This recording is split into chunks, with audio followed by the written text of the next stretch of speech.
Hey, good afternoon. I just wanted to follow up to another video I recently made on co-parenting and parallel parenting.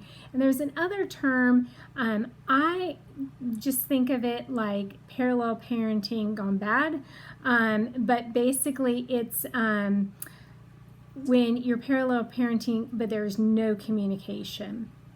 So obviously co-parenting is the best option, and I always want to encourage that and help families understand that all the research shows that it's the conflict that exists between the parents that is the real big indicator for how kids fare in divorce. So as much as you can minimize that, the better. So I encourage that as much as possible. If you have to give in and have some really lax rules that don't work for you, thinking about the big picture for your kids.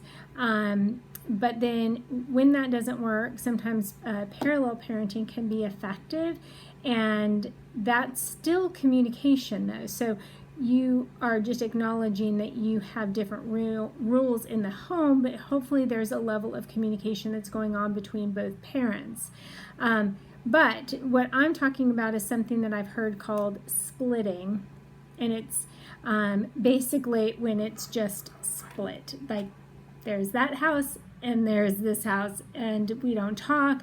I don't know what you do. I don't care what you do. I'm not involved. You're not involved with me. And the danger in that, and I want you to be educated, again, I'm not going to tell you what to do. I'm going to point you in the direction of some research. I'm going to talk about best practices. I'm going to give you the information to which then you can decide what works. But the problem with that is kids will find the loophole. So then it becomes right for kids to do things that they probably aren't supposed to be doing. And they're saying, hey, I'm going to go spend the night at mom's, or I'm going to go spend the night at dad's, or I'm going to do this, or I'm going to do that. And no one's really communicating, so they're just assuming all is well. And sometimes you've had these great kids and they've never gotten into trouble, and you get the call from the police, or you get the call from friends' parents, and they're saying, hey, your kid's over here and we've got a problem on our hands, and you're thinking, I had no idea. So I don't want you to get into that situation and be surprised and want to talk about it, and so that you're thinking about what the implications for these choices can be long term.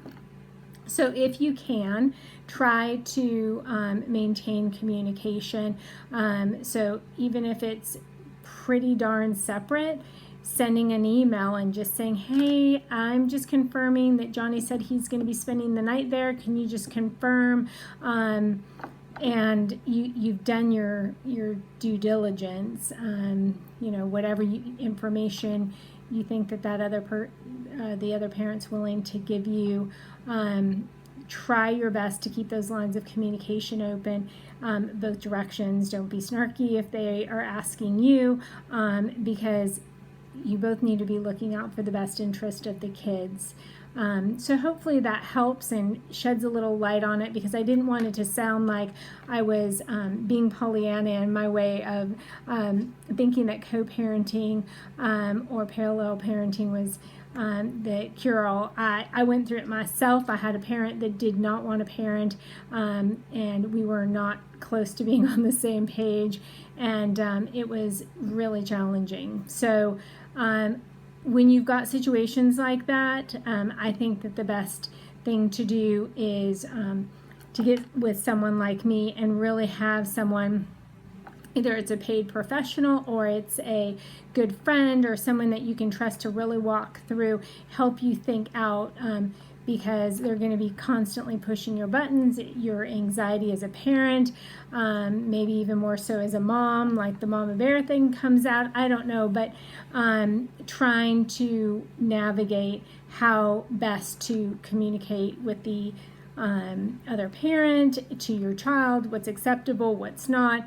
What happens when you have a punishment at your house but it doesn't transfer over. So basically there's not a lot of punishment that you can And still, I mean, I've faced all of those personally, and I've faced them as a professional, so I think I have some solutions for you, but those just get so specific to the family based on the kids' ages, sex, personality, and all of that. So happy to discuss all of that with you, but just wanted to give you that for now, and we'll talk more soon.